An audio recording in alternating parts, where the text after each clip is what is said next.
নে আহোমসকলৰ উপাধি কিমান আছে নে কৈ যাওকচোন প্ৰথমৰ পৰা শেষত এতিয়া সিমানখিনি ক'বলৈ গ'লে তোমাৰ পহিলা গগৈটোকে কৈছো গগৈ বৰফুকন ফুকন চাংমাই দুৱাৰা বৰগোহাঁই বুঢ়াগোহাঁই বৰুৱা তাৰপিছতে তোমাৰ ৰাজখোৱা আৰন্ধৰা আৰু আছে দেই এতিয়া গগৈ আছে গগৈসকলৰ কাম কিবা আছিলে নি গগৈ মানে গগৈটো এটা ৰজা হৈছিলে এদিন এৰাতিৰ কাৰণে গগৈ যিটো গগৈ আমাৰ যিটো ইয়াত আছে আমাৰ পাটমাউত বুলি কয় গগৈ সেই গগৈখিনিয়ে এদিন এবেলালে এই ৰাজ্যখন মানে অসমখন চলাবলৈ পাইছিলে ফুকনসকলৰ কিবা ফুকনৰ সেয়া ফুকনটো এতিয়া এনেকুৱা এটা টাইটেল দিছে আমাৰ লাচিত বৰফুকন ফুকন সেই ফুকন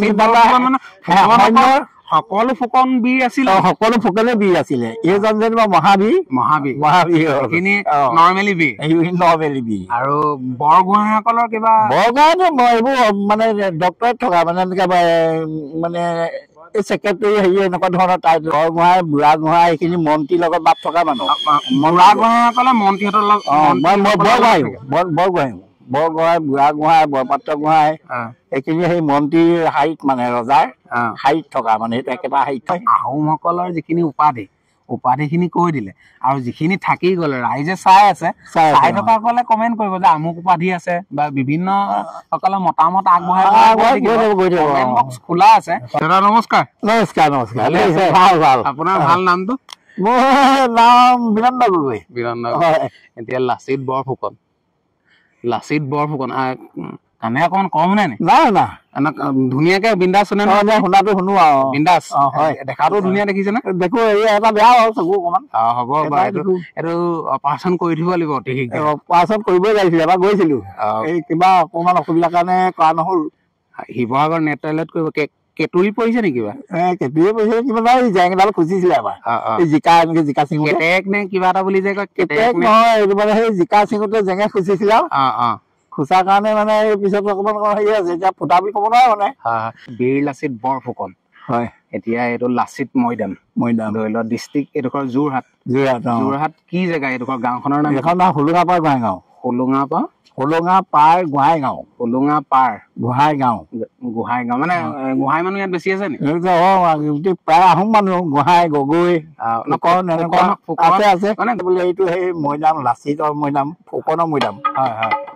ফুকনৰ মৈদাম বুলি মানে বস্তুটো আছিলে তাৰপৰা যেতিয়া ফুকনৰ মৈদাম ফুকনৰ পুখুৰী এনেকুৱা মানে হেৰি চলি আছিলে তেতিয়া বুৰঞ্জীবিদ খিনি আহে নহয় ইয়ালৈ এতিয়া সেই সময়তে মানে কি বুৰঞ্জীয়ে বিচাৰি ফুৰিছে যে লাচিতৰ মৈদামটো পোৱা নাই এইটো ফুকনৰ মৈদাম হয় কি ফুকন নিদিয়া পিছত গৈ এতিয়া বুৰঞ্জীয়ে ক'লে গোটেইখিনি ভৈৰৱনী কৰি বুলি না মই এজন মানুহ আছিলে বুৰঞ্জীবিদ তেখেতো বহুত জোৰ দি মানে গোটেই চলে মেলিলে গৈ পিনি পালেগে তাত ক'লে যে এইটো লাচিতৰ মৈদাম লাচিত বৰফুকনৰ মৈদাম আগতে ফুকনৰ মৈদাম বুলিয়ে আছিলে কিন্তু একদম অৰিজিনেল ফুকনৰ বুলিয়ে চলি আছিলে লাচিতৰ মৈদাম এনে কেতিয়াৰ পৰা আৰম্ভ হৈছে নহয় এইটো আগৰ পৰা সেইটো লাচিতৰ মৈদাম বুলিয়ে জানে কিন্তু কথা ফুকনৰ মৈদাম বুলি আছিল লাচিত মানে এখন ভৰি আমি দাঙিবলৈ হলে বহুত মানুহ লাগিব এখন ভৰি মানে এখন ভৰি এখন গাড়ী আনিছিলে এটা ভৰি আনিছে এখন হাত আনিছে পঞ্জাৱতী আনিছিলে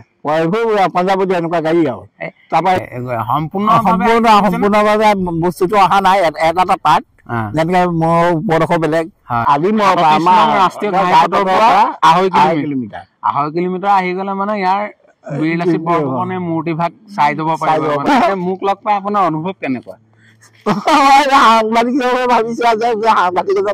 সাংবাদিকজনে কি বুলি কয় গম পালে ব্ৰেকিং নিউজ বৰ্তমান ভয়ংকৰ দৃশ্য দেখিবলৈ পোৱা গ'ল এনেকে কয় যিবিলাক সাংবাদিক বিলাক আমি হলো নিস্বাৰ্থভাৱে ভিডিঅ' বনাও স্বাৰ্থ নাথাকে মানে আমাৰ উদ্দেশ্য উঠি অহা নতুন প্ৰজন্মই ৰজাদিনীয়া পুৰণি বস্তু হওক বা কিবা বস্তু এটাৰ ওপৰত ভিডিঅ' এটা বনাই ভিডিঅ'টোৰ দ্বাৰাই বা সেই ভিডিঅ'টোৰ পৰা কিবা এটা যাতে শিকিব পাৰে তাৰ ওপৰত মানে আমাৰ মানে কোনো মানে আমি সাংবাদিকো নহয় সাংবাদিকে ডবল এটা লাঠি লৈ থাকে মানে সৰস্বতী পূজাত ধুনীয়া ছোৱালীবিলাকক দেখুৱাই, কলা বা দুখীয়া ঘৰৰ ছোৱালীবোৰ নেদেখায়।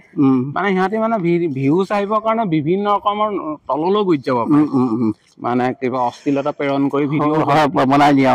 আমাৰ বস্তুটো নিস্বাৰ্থভাৱে বনা। এতিয়া আমাৰ হাততো ডাঙৰ বম নাই। টিকেট কিমান মান হ'ব? 120 টকা বুলি এতিয়া হেৰি কৰা আছে, 120 টকা হ'ব বুলি কৈছে। 120 টকা ইয়াত সোমাবলৈ। এতিয়া ফ্ৰীকে সোমাই, এতিয়া ফ্ৰী আছে, ফ্ৰী এতিয়া খোলা আছে, খালি এইবোৰত সোমাবলৈ দিয়া নাই, এইবোৰ হৈ উঠা নাই কাৰণে। যেতিয়া হৈ দিব তেতিয়া পইচা দি চাব ৰাইজে। ভিডিঅ'টো আমি সামৰিবলৈ হলো। অৱশেষত অসমবাসী ৰাইজক মোৰ চেনেলৰ যোগেদি আপুনি কিবা বাৰ্তা প্ৰেৰণ কৰিব নি? অসম ৰাইজলৈ এটা শুভেচ্ছা জনাইছো। আহক আমাৰ লাচিতৰ মৈদাম কৈ দিয়ক। এই লাডুগড়ৰ পৰা 2.5 কিলোমিটাৰ ভিতৰলৈ সোমাব লাগিব। এখন ৰাস্তাতে এখন গেট আছে, গেটেদি সোমাই আহিব। এই গাঁও হোলোঙাপাৰ গোহাঁই গাঁও নৰা আহিলৈ বুলি ক'লেও হয়। এইখিনি কৰি দিলে লাচিত মৈদাম বুলি ক'লে ওলাবই পাৰিব। 37 নং ৰাষ্ট্ৰীয় ঘাইপথৰ পৰা দিল্লীকে থাকে, মেলেং চাৰিআলি যিডোখৰ কয় মেলেং, য'ত আমাৰ মানে এইটো বেংক আছে, কি ষ্টেট বেংক, ষ্টেট বেংকৰ ওচৰৰ পৰা ইয়াত জিলিকি থাকে মৈদাম। লাচিত মৈদামৰ যিটো মূৰ্তি লাচিতৰ দেখিয়ে থাকে। হ'লেও অহা ৰাস্তাটো এই ডিপুৰ পৰা, লাডুগড় তেল ডিপুৰ পৰা, লাহতি ডিপুৰ পৰা অকণমান আগলৈ আহিয়ে আপোনালোকে যোৱাটো ফালৰ পৰা আহিলে সোঁ চাইডে, কিবা আগৰ চাইডৰ পৰা আহিলে বাওঁ চাইডে সোমাই দিব। সেইকেইটা গেট এখন আছেই, দেখিব। আৰু আহি 2.5 কিলোমিটাৰ অহাৰ পিছত আপোনালোকে দেখিবলৈ পাব। শ্বেয়াৰ কৰিবনে? শ্বেয়াৰ কৰিব, লাইক কৰিব, কমেণ্ট কৰিব, যিমান পাৰে শ্বেয়াৰ কৰক, যিমান পাৰে। ফেচবুকত চাই আছে ফ'ল' কৰক। এজনে কৈ আছে ফেচবুকত চাই আছে যি ফ'ল' কৰিবলৈ কৈছে, আৰু ইউটিউবত চাই আছে যদি ছাবস্ক্ৰাইব কৰক। ছাবস্ক্ৰাইব কৰিবলৈ কৈছে, হয় নাই? আপোনাৰ ল'ৰা নিচিনা লাগিছে নে নাই লগা? ল'ৰা নিচিনা লাগিছে। আকৌ কেলে লাগিব? মোৰ ল'ৰা দুটা তোমাৰ বয়স হয়। আজিৰ পৰা 3টা হৈ গ'লো, আৰু আজিৰ পৰা 3টা বুলিয়ে ধৰো নি? মোক আপোনাৰ মানে ল'ৰা হিচাপে ধৰিছে মোক। সেইভাগে ধৰিব পাৰিম, ইভাগে আকৌ 3টা বুলি ধৰক বুলি কৈ দিলে মোক গণ্ডগোল হৈ যাব নহয়। মাটি মাত বিচাৰিলে আকৌ মাতিম বাৰু। এতিয়া মানে আপোনাৰ আজি মানে আপোনাৰ ল'ৰা দুটা, আজিৰ পৰা আপুনি 3টা ধৰি ল'লে। 3টা বুলি ক'ব নোৱাৰো, মই আৰু লগৰ এজন তহঁতৰ লগৰ ল'ৰা এটা পালো বুলি ক'ব পাৰিম। হয় নাই? চালাক আছে, মোক ডাইৰেক্ট ল'ৰা বুলি ধৰি লোৱা নাই, কেলে মাটি ভাগ দিব লাগিব। দিব ঠিক নাই আজিকালি, যুগটো বেলেগ হৈ গ'ল। আশ্ৰম আশ্ৰম খুলিছে যে, এইবোৰ বন্ধ কৰি দিব লাগে, গম পালে নাই? কেলে গম পালে নাই? আপুনি এটা ল'ৰা ডাক্তৰ পঢ়ালে, ইঞ্জিনিয়াৰ পঢ়ালে, ভাল চাকৰি পালে, পঢ়োৱাৰ পাছত যদি মাক দেউতাকক তাত থয়, তাতকে দুখৰ কথা আৰু কি হ'ব পাৰে? নহয়, সেইটোতো হয়। বন্ধ হলে থাকিবলৈ নাপায়, কোন থাকিবগে নাইকিয়া হলে? কিবা বস্তু এটা থাকিলে চব মানুহ যায়, যেনেকুৱাই হওক, ভাল হওক বেয়া হওক, এনেকুৱা কথা নাথাকে। কিবা বস্তু এটা দেখিলে, এটা নানাথা মানুহ আহিছিলে নহয় আজি কেইবছৰ আগত, এই আমাৰ ইয়াত অসমত ভ্ৰমণ কৰিছিলে, পুলিচে এস্কৰ্ট দিয়ে ভ্ৰমণ কৰি ফুৰিছিলে। তেতিয়া আকৌ সেইটো চাবলৈ গোটেই অসমবাসী মানুহে ওলাই গৈছিলে ৰাস্তালৈ। আগতে ধৰি লওক হাল বোৱা এহাল গৰু, হাল বোৱা গৰুৰ মূল্য কিমান মান আছিলে? মই নিজে কিনা গৰু প্ৰথম খেতি কৰা গৰুহাল 420 টকা। 420 টকা। এতিয়া সেই গৰুহাল এতিয়া চাগে 70,000 নাপায়। নাপায়তো 90ৰ ওপৰত যাব লাগিব।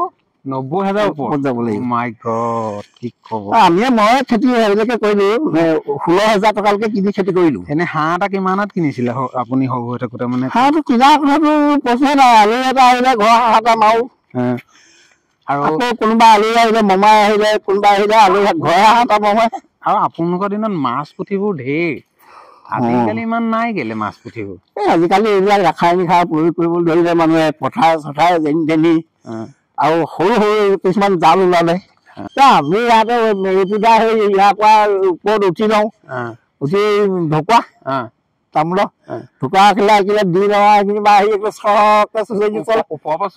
চুচৰি তলত বহি আৰু ধুনীয়া কথা এটা কৈছে দাদাই। আপোনালোকে সৰু হৈ থাকিলে ওচৰ মানুহে নিদিয়ে উঠিবলৈ, এইটো নুঠিবি বোলে, কিবা দুখ লাগিব, এন তেন কয়, এনেকে কয়। তেতিয়াৰ পৰা সন্মান কৰে কিন্তু মানুহে। এইটো সৰুতে অকণ ছয়তানি আছিলে বগাই এইবোৰ গছে চে বগাই ফুৰো নাই গালিও খায় গালি কেলে নাখাবা আকৌ মানে সেই ধৰি লওক তামোল গছত ঢকুৱা যে ঢকুৱা মানে আনি ওপৰৰ পৰা চুচৰি ঢকুৱা এখন দি ললে পিছল বেছি সময়ত সুখ থবলে ঠাই নাই এতিয়া এইবিলাক মাটি উঠাই দিলতহে এইটো অলপ এতিয়া চাপৰ চাপৰ দেখাইছে এইবোৰ আৰু 6 ফুট মান দ আছিলে 6 ফুট বেছি 7 ফুট মানে হব সেনেকুৱা দ আছিলে এইবোৰ দ থাকোতে পানী হয় জানো এইবিলাকত এতিয়া নহয় পানী তেতিয়া আকৌ পানী হৈছিলে এইবাৰ শুকা পাতো আগতে আমি এইবাৰ শুকা পাতো বাহু মাছলৈকে লাগে